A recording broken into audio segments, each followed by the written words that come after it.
नमस्कार दोस्तों, स्वागत है आपका स्पीडी सक्सेस चैनल पे। स्पीडी सक्सेस की इस वीडियो में हम देखने वाले हैं मगध कैसे महाजनपद का उदय होता है और वैसे इसमें यहाँ पर कैसे अलग अलग राजा आएंगे जो पूरे मगध में राज करेंगे और इसके बाद पूरे भारत वर्ष में इसमें अखंड भारत की नींव रखते जाएंगे। तो शुरू करते हैं आज का वीडियो और इसमें देखते हैं कि किस तरीके से आते हैं अलग अलग राज्य।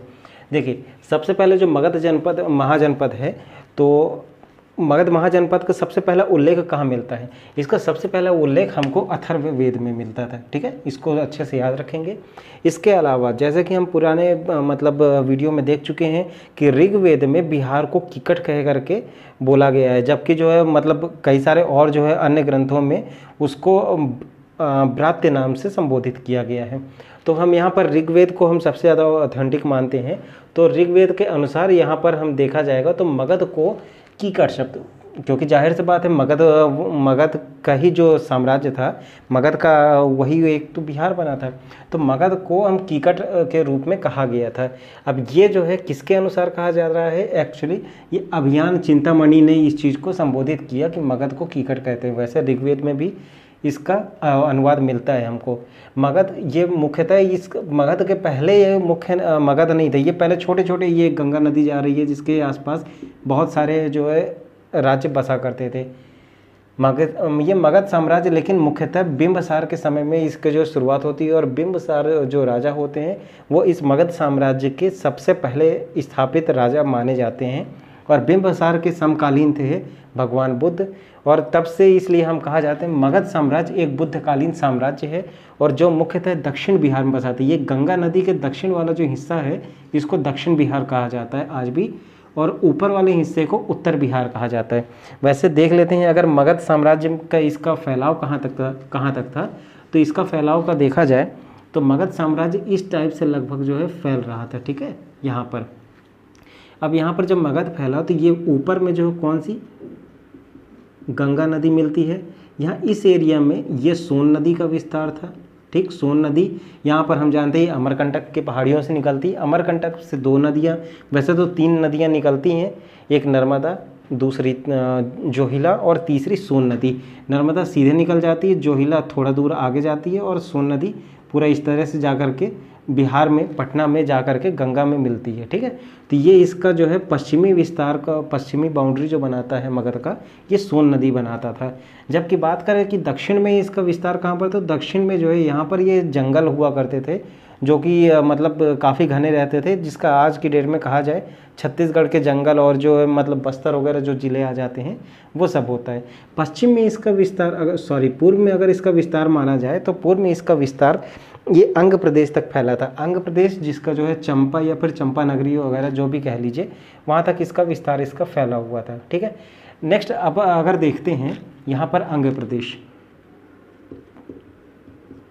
नेक्स्ट अगर जो है देखते हैं कि यहाँ पर हमने जैसे बता रखा है कि मगध जो साम्राज्य था, मगध साम्राज्य की राजधानी क्या थी? राजगृज। राजगृज यहाँ गंगा नदी के ही पास में ही हुआ करते थे और राजगृज के बाद जो कालांतर में फिर और राजा आएंगे वो इस राजगृज से ऊपर ले जा करके ये यहाँ पर एक वैशाली नाम का जो क्षेत्र रहेगा, इसके आसपास के एरिया में यहाँ पर जो है अपनी दूसरी राजधानी बसाते हैं। तो अभी फ़िलहाल ये राजगृज को ही यहाँ पर राजधानी मानेंगे। ये राजगृज 5 पहाड़ियों से घिरी हुई एक क्षेत्र था जिसको मगध में राजधानी के रूप में बनाया गया था। ठीक, अब ये राजगृज के बाद जितने भी राजा आते जाते हैं वो अपने क्षेत्र का विस्तार करते जाते हैं। क्षेत्र का विस्तार मगध का 3 तरीके से माना गया है मुख्यतः। सबसे पहले जो बिंबिसार जिन्होंने किया था, सबसे पहले विवाह नीति अपनाई, दूसरी मित्रता नीति अपनाई, तीसरी सबसे कम नीति अपनाई हुई है वो युद्ध नीति थी जो कि अपनाने में थी। इसके अलावा अगर जो बिंबिसार के जो पुत्र हुआ करते थे अजातशत्रु, उन्होंने पूरा जस्ट अपोजिट काम किया बिंबिसार से और उन्होंने सबसे ज़्यादा युद्ध नीति अपनाई। इसके बाद जा कर के मित्रता और सबसे आखिरी में विवाह नीति उनकी चलती थी। खैर वो सब चीज़ों को हम बाद में अगले वीडियो में चर्चा करेंगे। एक बेसिक आपको एक थॉट्स दे रहे हैं कि किस टाइप से आपको इसको समझना होगा। तो ये यहाँ पर अंग हुआ करता था, जिसके बाद जो है यहाँ पर एक क्षेत्र होता था कौशल नाम का। ठीक, कौशल की इस तरफ हुआ करता था वत्स। कौशल ये आज जो है पूर्वी उत्तर प्रदेश क्षेत्र मान लीजिए, ये होता था कौशल। ठीक, ये और ये यहाँ पर हो जाता था वत्स, जो पंजाब है, जहाँ की जो मतलब राजकुमारी से बिंबिसार की शादी होती है। कौशल के बाद यहाँ पर एक क्षेत्र आ जाता है अवंती, जिसकी 2 राजधानियाँ मिलती हैं, एक है उज्जैनी और दूसरी है माहिष्मती।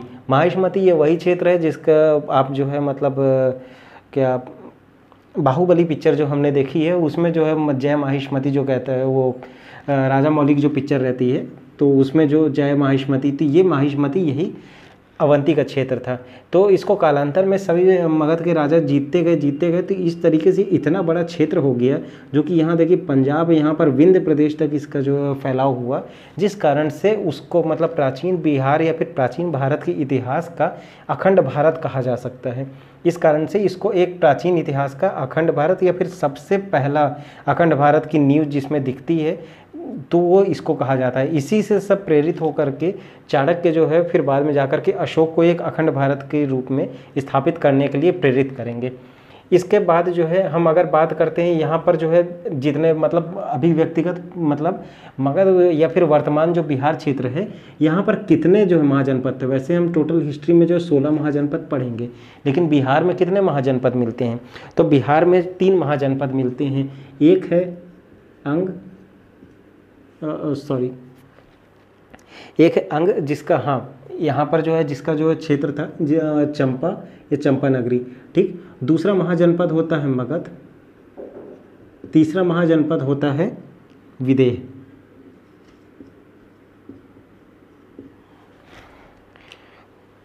माफ कीजिएगा, ये विदेह नहीं, ये वज्जी है।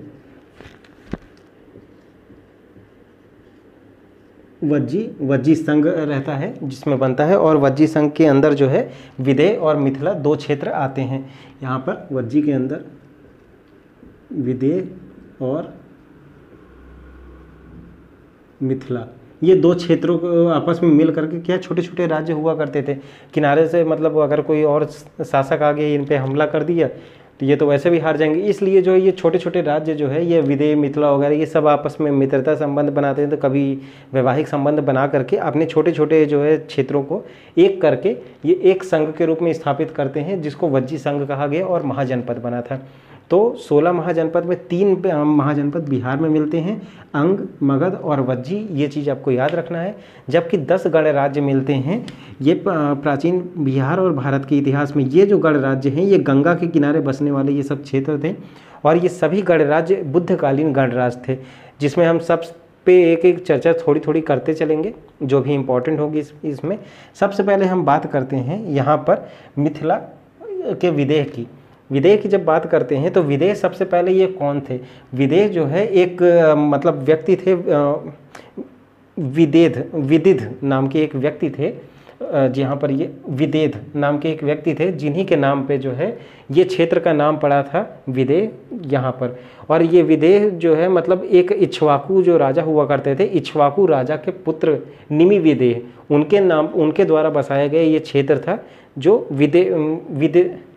विदेह नाम पर पड़ा था, माफ़ कीजिएगा, तो विदेह नाम पर पड़ा था। और ये यहाँ पर जो है विदेह जो है ये इसके जो है निमि विदेह जो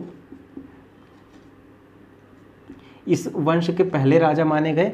इसके बाद इनके पुत्र आते हैं जिनका नाम था मिथि जनक, ठीक। ये इस वंश के सेकंड राजा होते हैं।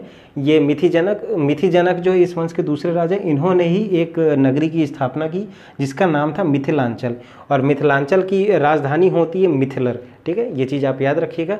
इसी विदेह वंश के आगे चलते चलते 25वें राजा आते हैं, राजा सिरध्वज। इनके कोई संतान नहीं होती है, तो ये अपने नगर में जो एक बार घूम रहे होते हैं, जबकि किसान लोग आते हैं इनके पास और बोलते हैं महाराज हमारे क्षेत्र में वर्षा नहीं हो रही है, और गुरु लोगों ने बताया है, मतलब ब्राह्मणों ने बताया है कि यदि आप स्वयं जा कर के खेत में हल चलाएंगे तो हमारे क्षेत्र में वर्षा होगी। ये कहानी है, मिथक या जो भी है, तो स्वयं हल चलाएंगे तो हमारे क्षेत्र में वर्षा का प्रारंभ हो जाएगी होना।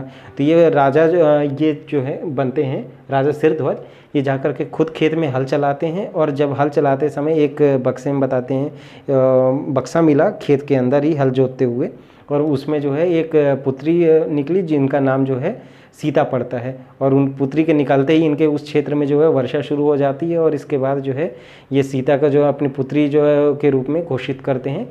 और कालांतर में जा कर के ये एक कौशल जो क्षेत्र हमने बताया था उत्तर प्रदेश, जहाँ पर जो है ये राजा कौशल के एक राजा हुआ करते थे जिनका नाम था राजा दशरथ। राजा दशरथ के पुत्र थे राजा श्री राम।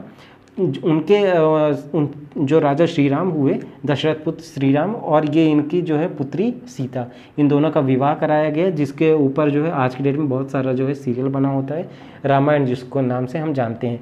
वो रामायण की चर्चा, एक विस्तृत चर्चा हम एक अगले वीडियो में भी करेंगे और इसके अलावा महाभारत की भी चर्चा करेंगे।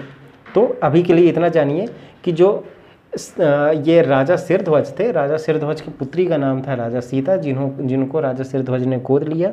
और फिर बाद में जाकर के कौशल राजा दशरथ जो थे उनके पुत्र ये राजा श्री राम, उनका विवाह सीता से हुआ था।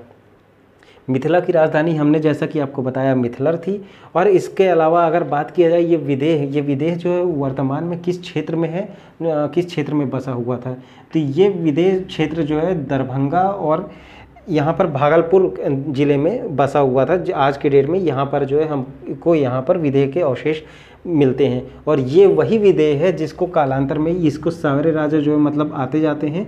कालांतर में महापद्मनंद जो मतलब हर्यंक वंश के मतलब नंद वंश के जो राजा होते हैं, महापद्मनंद यहाँ पर विदेह में आक्रमण करते हैं और विदेह को अपने क्षेत्र मगध में मिलाते हैं। और विदेह फिर इसके बाद महापद्मनंद की एक जो है नगरी हो जाया करती है। विदेह वैसे जो इसका और जो है एक इतिहास मिलता है कि ये विदेह सबसे पहला क्षेत्र के रूप में मतलब गणराज्य स्थापित हुआ था, मतलब लोकतंत्र। तो विदेह पहले राजतंत्र था।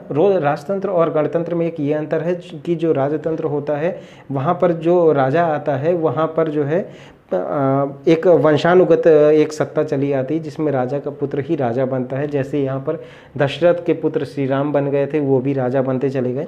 और जबकि गणतंत्र होता है तो गणतंत्र में ये एक मतलब जनता द्वारा चुना जाने वाला, या तो जनता डायरेक्टली चुनती है या फिर जनता के ही बीच से निकलने वाले एक योग्य व्यक्ति को ही राजा बनाया जाता है, वो होता है गणतंत्र।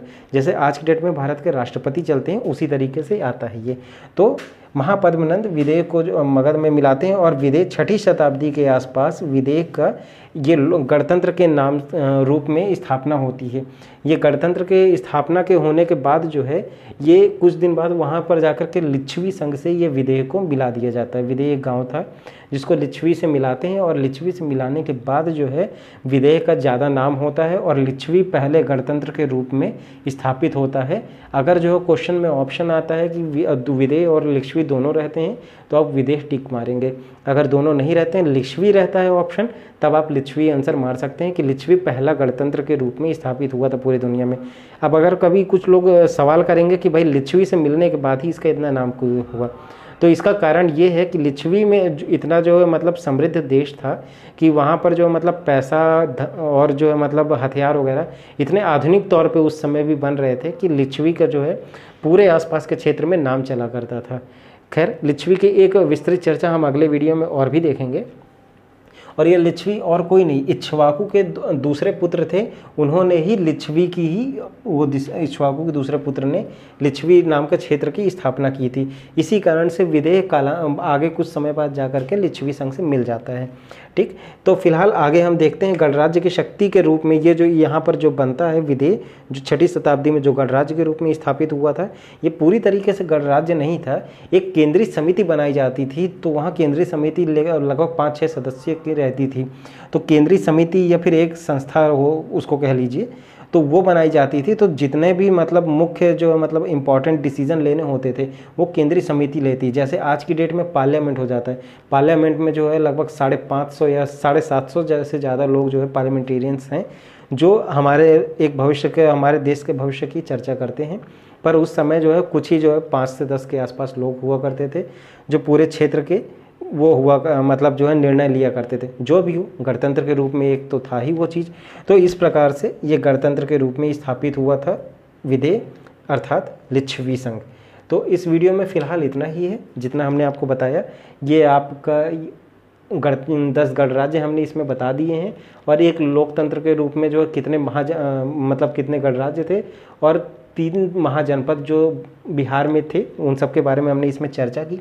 फिलहाल इस वीडियो में इतना ही। अगले वीडियो में हम लिच्छवी संघ के बारे में चर्चा करेंगे।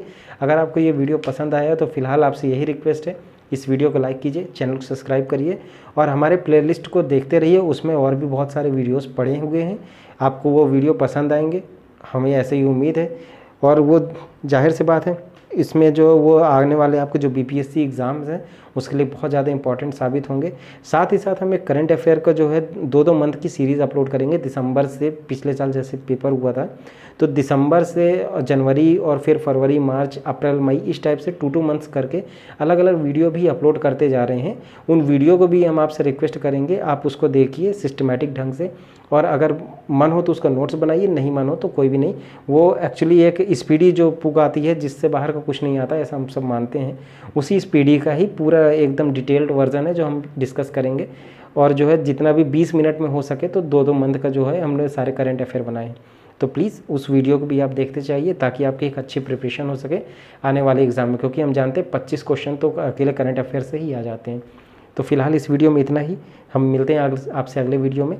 आप इसको देखिए, समझिए, और हो सके तो इन सब के नोट्स भी बनाते चलिए। करंट अफेयर को माफ़ कीजिए, जीके का, ये आपका रिवीजन में काम आएंगे। चलिए, हैव ए नाइस डे।